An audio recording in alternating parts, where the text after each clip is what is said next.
IBM के according India में 90% startup पहले 5 साल में फेल हो जाते हैं।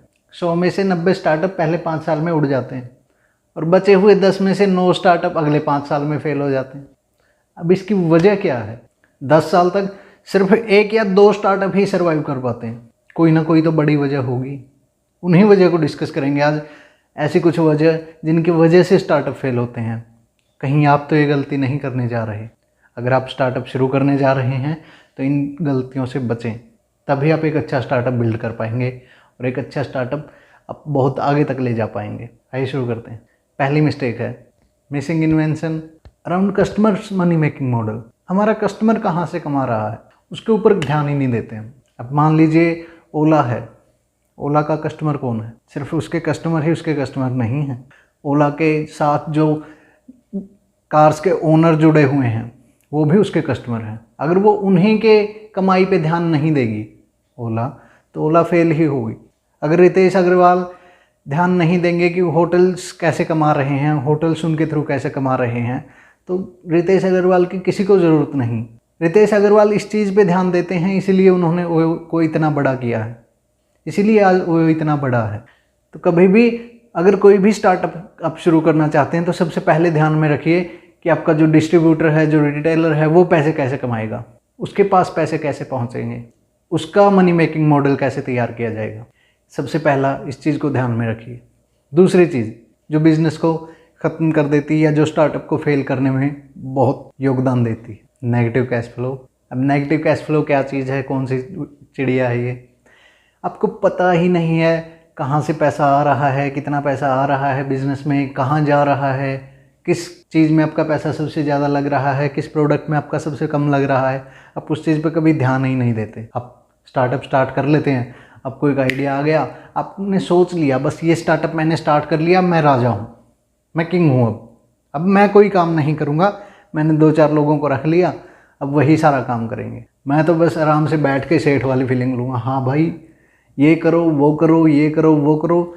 जब तक खुद के हाथ में अकाउंट्स नहीं रखोगे, जब तक अकाउंट्स में नज़र नहीं मारोगे तो नहीं पता चलेगा। कम से कम अकाउंट अगर अपने हाथ में नहीं रख सकते तो उसको हफ्ते के हफ्ते चेक तो कर सकते हो, या डेली बेसिस पे चेक कर लो उसको। ऐसा करते ही नहीं है और फिर बोलते हैं हाय हमारा स्टार्टअप नहीं चल रहा है यार, क्या करें। स्टार्टअप ऐसे नहीं चलते।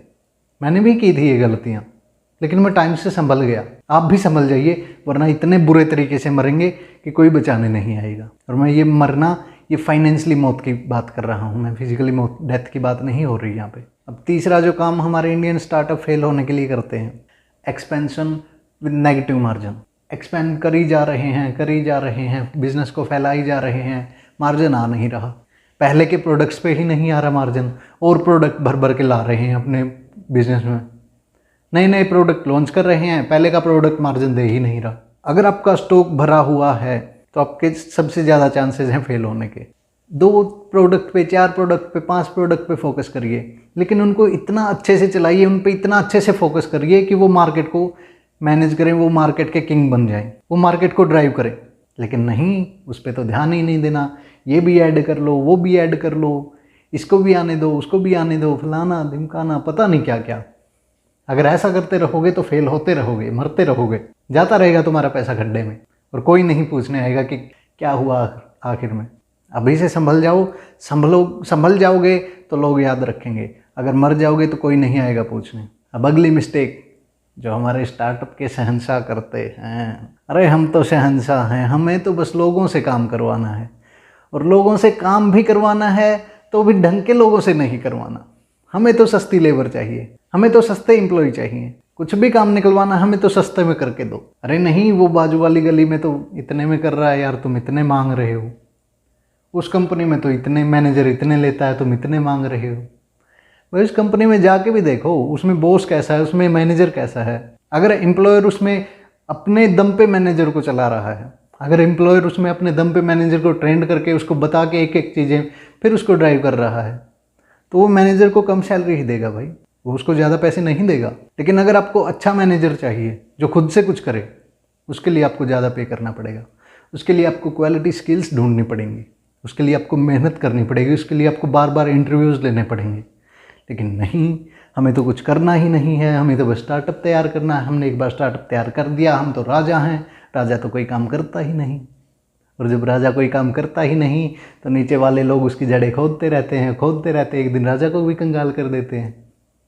राजा को रंग बनने में ज़्यादा टाइम नहीं लगता अगर राजा अपने काम पर ध्यान ना दे। आप तो किस खेत की मूली हैं, लोग मिनटों में उखाड़ के चले जाएंगे आपको। अगला काम स्केल कर देते हैं, लेकिन रिकरिंग रेवेन्यू मॉडल का ध्यान नहीं रखते। ऐसा मॉडल बिल्ड नहीं करते जहाँ से बार बार इनकम आती चली जाए। हमने एक प्रोडक्ट बेचा, बस बेच के बैठ गए, बैठना नहीं है। कुछ ऐसी चीज़ बनाओ ना जिससे वो प्रोडक्ट बार बार आपके पास आता रहे किसी और काम के लिए। जैसे कोई कार बेची, मान लीजिए आपने एक कार इंडस्ट्री खोल दी। मैं बहुत बड़ा लेके चल रहा हूँ, छोटे पे भी आएंगे। मान लीजिए आपने एक कार मैन्युफैक्चरिंग यूनिट लगा दी, उसके बाद उसकी सर्विस वगैरह के लिए भी तो रिकरिंग रेवेन्यू मॉडल रखिए। उसको सर्विस की भी ज़रूरत पड़ेगी, अपने बिजनेस में सर्विस का भी ऑप्शन रखिए। सर्विस के भी लिए भी सब्सक्रिप्शन दीजिए लोगों को, जिससे आप कार बेच रहे हैं अपने कस्टमर को और भी एड ऑन्स दीजिए उसके अंदर। सर्विस का है, इंश्योरेंस का है, आरसी बनवाने के लिए वो आपसे कांटेक्ट कर सकते हैं, आप उनके आरसी बनवा सकते हैं किसी मिडिल मैन के थ्रू। अलग अलग चीज़ों की उनको ज़रूरत पड़ती रहती है, सिर्फ स्पेयर पार्ट्स आप खुद दे सकते हैं लोगों को। रिकरिंग रेवेन्यू मॉडल पे ध्यान नहीं देते, बस एक बार बना दिया, उसको बेच दिया, बस खत्म। छोटे बिजनेस में कैसे ऐड किया जाए इसको? अगर हम छोटा बिजनेस कर रहे हैं, मान लीजिए मैं रिटेल का बिजनेस कर रहा हूँ, अब हम तो सोचेंगे भाई मैगी है, मैगी पे तो क्या ही ऐड ऑन करें हम, क्या ही रिकरिंग रेवेन्यू मॉडल जनरेट करें। मैगी तो अपने आप में एक रिकरिंग रेवेन्यू मॉडल है। अब ये तो है नहीं कस्टमर ने एक बार ख़रीद ली उसके बाद वो आएगा ही नहीं।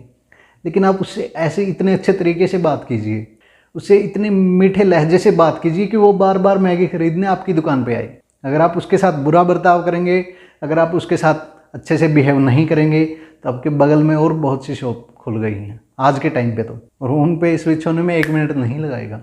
अगर आप कस्टमर को मूर्ख बनाने की सोचेंगे, अगर आप कस्टमर के साथ धोखा करने की सोचेंगे, तो कस्टमर आपको 1 मिनट में छोड़ के चला जाएगा। आज उसके पास मार्केट में ऑप्शन हैं, पहले नहीं होते थे, पहले चल जाता था, अब ज़माना बदल गया, वो घर बैठे भी मंगा सकता है। अब तो जो भी है आपका बिहेवियर है, अब आपके अंदर अच्छी सेल्स स्किल होनी चाहिए। तो रिकरिंग रेवेन्यू मॉडल जनरेट करना बहुत ज़रूरी है, बिल्ड करना बहुत ज़रूरी है। उसी से आपका बिजनेस कामयाब होगा, आपके कस्टमर आपके पास बार बार आते चले जाएंगे। मान लीजिए मैं मार्केटिंग की टिप्स देता हूँ लोगों को, मार्केटिंग की ट्रेनिंग देता हूँ लोगों को कि कैसे अच्छी मार्केटिंग की जाए।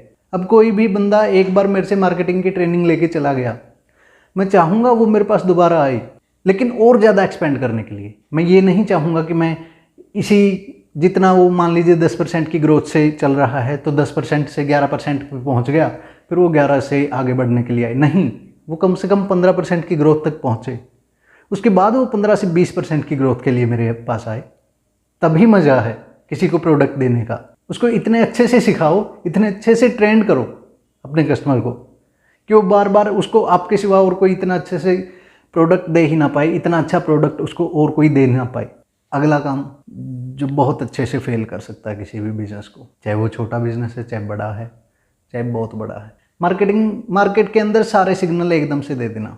हमारा प्रोडक्ट सस्ता भी है, हमारे प्रोडक्ट के अंदर क्वालिटी भी है, हमारे प्रोडक्ट के अंदर ये भी है, हमारे प्रोडक्ट के अंदर वो भी है, हमारे प्रोडक्ट के अंदर बेड भी है, हमारे प्रोडक्ट के अंदर कार भी है, हमारे प्रोडक्ट के अंदर बस भी है, हमारे प्रोडक्ट के अंदर प्लेन भी है। घंटा फर्क नहीं पड़ता लोगों को, सिर्फ एक चीज़ पर फोकस कीजिए ताकि मार्केटिंग भी अच्छी तरीके से की जा सके और लोगों को ईजिली समझ में भी आ जाए कि आप दे क्या रहे हैं एक्चुअली, आपका एक्चुअल प्रोडक्ट है क्या, आप उनकी कौन सी प्रॉब्लम सॉल्व कर रहे हैं। अगर मिक्स सिग्नल देते रहेंगे कस्टमर भागता रहेगा। आज की वीडियो में इतना ही। हमारे साथ बने रहने के लिए, नए स्टार्टअप के बारे में प्लान करने के लिए, चैनल को सब्सक्राइब करने के लिए आपका बहुत बहुत धन्यवाद।